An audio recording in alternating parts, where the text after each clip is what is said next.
오늘 말씀은 나봇을 죽이고 그의 포도원을 차지한 아합과 그의 아내 이세벨에 대한 하나님의 심판 선고입니다. 이세벨은 편지를 보내 나봇이 하나님과 왕에 대해 악한 말을 했다는 명목으로 나봇을 죽일 것을 명하였고, 이세벨의 계획대로 나봇은 억울하게 죽임을 당합니다. 지도자들은 먼저 성읍에 금식을 선포합니다. 금식은 환난이나 위기 때 하나님께 겸손히 간구하기 위한 매개로 선언되고는 했습니다. 하지만 이 성읍 지도자들이 선포한 금식은 무죄한 사람을 함정에 빠뜨리고 죽이기 위해 악용되었습니다. 금식이 선포된 후 재판이 열리고 이스라엘의 지도자들이 미리 준비해둔 불량자, 즉 건달이 등장합니다. 두 사람이 있는 이유는 율법에서 한 사람을 고발하기 위해서는 최소 두 사람의 증인이 필요했기 때문입니다. 이 건달들은 나봇이 하나님과 왕을 저주했다고 거짓 고발하였고, 지도자들과 무리는 율법에 따라 나봇을 성읍 밖으로 끌고 나가 돌로 쳐 죽였습니다. 열왕기하 8장 26절을 보면 나봇뿐만 아니라 나봇의 아들들까지 함께 죽임을 당하였다는 것을 알 수 있습니다. 나봇이 죽으면 자연스럽게 아들들에게 땅이 상속되었기 때문에 지도자들은, 더 나아가서 이세벨은 아들들까지 죽인 것입니다. 아합에게 나봇의 포도원을 안겨주려던 이세벨의 모략은 동조자들의 완벽한 협력, 율법과 사법을 교묘하게 사용하여서 완전 범죄로 끝났습니다. 아합과 이세벨 그리고 지도자들은 하나님으로부터 받은 권력과 지위를 악용하였고, 백성을 지켜주는 데 사용해야 할 율법을 악용하여 백성의 권리와 목숨을 빼앗았습니다. 사람과 하나님께 큰 죄를 지은 것입니다. 이 과정에서 나봇은 한마디 말도 하지 못합니다. 나봇은 철저한 약자로서 사람들이 끌어가면 끌려가고 심판대에 세워지고 날아오는 돌에 그저 맞아 죽을 뿐입니다. 나봇이 잘못한 것이 있다면 하나님의 말씀을 지켰다는 것입니다. 자기 땅을 다른 사람에게 넘기지 말라는 하나님의 말씀을 지켰기 때문에 나봇은 죽었습니다. 이보다 억울한 죽음이 어디에 있겠습니까?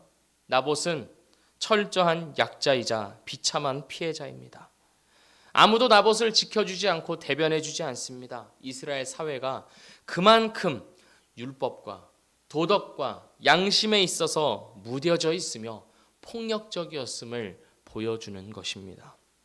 우리는 오늘 이 사건에서 세 가지 유형의 죄인이 있음을 확인할 수 있습니다. 첫 번째는 적극적인 실행자입니다. 이세벨은 나봇의 포도원을 빼앗기 위하여서 아주 적극적으로 움직입니다. 주도적으로 계획을 하고 면밀하게 계획을 합니다. 그리고 이 일이 실행되기 위하여서 자기의 권력을 사용하여서 사람들을 몰아붙이고 겁박합니다. 내가 시키는 대로 하지 않으면 너희도 죽여버리겠다 하는 식이지요. 성읍의 장로들과 귀족들이 어째서 이세벨이 시키는 이런 모든 악행들을 그대로 행하였을까요? 그들이라고 이것이 잘못된 것을 몰랐을까요? 그렇지 않습니다. 분명히 알았을 것입니다. 그러나 그만큼 이세벨의 이 폭정이 두려웠기 때문에 어쩔 수 없이 했던 것입니다. 두 번째 죄인의 유형은 비겁한 협력자입니다. 이세벨의 음모가 거짓 증거와 살인을 금하는 그 율법을 어기는 것임에도 불구하고 성의 장로들과 귀족들은 지시에 저항하지 못하고 따릅니다. 권력의 눈치를 보면서 거기에 생사를 걸 뿐 옳고 그름이 무엇인지에 대한 이 고려가 없습니다. 하나님이 이 일을 어떻게 생각하실지에 대한 고려가 전혀 없는 것입니다. 당장 권력자의 말을 듣지 않으면 내 목숨이, 내 안위가 위험해질 수 있다는 것을 알기에 스스럼 없이 나봇을 죽이는 것에 동조합니다. 이 성읍의 장로들과 귀족들은 자기들의 목숨과 영달을 위하여서 죄악에 협력한 것입니다. 마지막 세 번째 유형은 침묵의 주동자입니다. 침묵하지만 주동하고 있는 것입니다. 바로 아합입니다. 아합은 나봇이 죽었다는 소식을 듣자 기다렸다는 듯 포도원을 차지합니다. 16절을 보면 제가 한번 읽어보겠습니다. 21장 16절입니다. 아합은 나봇이 죽었다 함을 듣고 곧 일어나 이스라엘 사람 나봇의 포도원을 차지하러 그리로 내려갔더라. 죽었다 함을 들은 이후에 아합이 한 행동이 무엇입니까? 포도원을 차지한 것입니다. 아합은 나봇이 왜 죽었는지에 대해서는 1절 묻지 않습니다. 아합은 죽음의 소식을 듣고 기다렸다는 듯 포도원을 차지합니다. 나봇의 죽음에 대해서 사실 아합이 직접적으로 행한 것은 아무것도 없습니다. 그 안에 이세벨이 계획하였고 성읍의 지도자들이 그 계획을 실행하였을 뿐입니다. 하지만 직접 하지 않았다고 안 한 것은 아닙니다. 아합은 침묵합니다. 그 침묵은 한 사람이 억울하게 죽은 것을 모른 채 하는 잔인한 침묵이고 자기 욕망을 채우기 위한 추악한 침묵이었습니다. 이 모든 유형들이 합쳐져서 적극적인 실행자, 비겁한 협력자, 침묵의 주동자, 이 모든 죄의 유형들이 합쳐져서 나봇의 죽음과 포도원의 강탈이라는 끔찍한 악의 열매를 맺었습니다. 우리가 오늘 주목하려고 하는 것은 이 세 번째 유형, 침묵의 주동자입니다. 우리는 어떻습니까? 우리는 내 손으로 직접 지은 죄가 아닌 것에 대해서는 책임의식을 갖지 않는 경향이 있습니다. 우리가 이세벨처럼 누군가의 재산을 빼앗기 위해서 구체적으로 계획을 세우거나 실행하지는 않을 것입니다. 하지만 우리는 때로는 성읍의 장로들과 귀족들처럼 하나님의 말씀보다는 내 안위와 안전을 더 중요하게 여기지는 않습니까?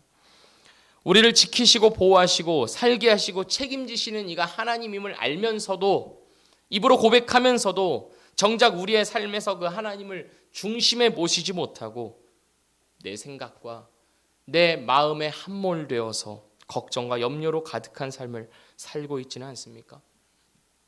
나를 죽을 때까지 인도하시겠다는 하나님의 약속을 신뢰하지 못하고 현실의 압박 속에서 바쁘다는 이유로 하나님의 말씀을 잊어버리고 살지는 않습니까? 우리는 돌아봐야 할 것입니다. 또한 우리는 아합처럼 침묵하면서 죄를 짓고 있지는 않습니까? 우리의 영혼이 하나님 안에서 만족하지 못하면 우리는 우리를 만족하게 해줄 무언가를 끊임없이 찾아다닙니다. 저것을 가지면 내가 즐거워할 거야. 저 목표를 이루면 내 삶이 좀 더 행복해질 거야. 내 소망과 욕구를 어떤 대상에 두고 끊임없이 갈구하고 있지는 않습니까? 또는 이 문제만 해결된다면 내 삶이 조금 더 나아지겠지라고 하면서 말입니다. 아합의 죄는 나봇을 포도원을 강탈한 것 이전에 그가 그 포도원을 보고 탐내었다는 것에 있습니다. 탐낸 것 자체가 무슨 죄가 됩니까? 자연스러운 것 아닙니까? 그것이 아니라는 것입니다. 우리가 잘 알고 있는 10계명은 1계명에서부터 9계명까지 하나님의 그 법도를 이야기한 후에 10계명에서 10번째 계명에서 모든 것을 다 종합하면서 탐내지 말라라고 명령합니다. 나머지 계명들은 우리의 손으로 또는 우리의 어떤 행동으로 지을 수 있는 것이지만 10번째 계명에서만큼은 우리의 마음을 다루고 있는 것입니다. 그 마음에서부터 하나님으로만 만족하고 즐거워할 것을 요구하는 것입니다. 우리의 포도원은 무엇입니까? 우리가 누군가를 죽이면서까지 내 욕심을 이루려고 하지는 않겠지만 하지만 내 욕심을 이루기 위해 사느라고 나를 통해서 살아날 수 있는 어떤 영혼들이 있지 않겠습니까? 내 희생과 봉사와 사랑과 섬김으로 누군가의 영혼이 살 수 있는데 그 일을 하지 않고 있다면 주님이 우리에게 주신 시간과 자원을 낭비하고 있는 것입니다. 우리는 그러한 모습으로 아합과 같은 자리에 와 있는지도 모릅니다. 십계명도 같은 것을 이야기하고 있습니다. 십계명을 단편적으로 보면 단순히 이것을 해라 저것을 하지 말라 정도로 받아들일 수 있지만 사실 십계명은 더 깊고 풍성한 의미를 가지고 있습니다. 예수님께서 십계명을 그렇게 해석하셨습니다. 살인하지 말라라는 명령은 단순히 다른 사람의 목숨을 물리적으로 제거하지 말라는 명령이 아니라 이웃의 삶이 더 풍성하고 복되게 하기 위하여서 너의 삶을 적극적으로 사용해라, 희생해라 라는 의미로 확대됩니다. 하지 말아야 할 것을 하는 것도 죄를 짓는 것이지만 하나님 앞에 마땅히 해야 할 바를 하지 않는 것도 동일한 죄인 것입니다. 존 파이퍼 목사님의 책 삶을 허비하지 말라라는 책이 있습니다. 그 책에서 존 파이퍼 목사님이 이제 인용하신 것인데 리더스 다이제스트 1998년 2월호에 실린 이야기라고 하면서 그 책에 적어 놓았습니다. 5년 전에 북동부에서 59세와 51세로 일찍 은퇴한 부부가 있다.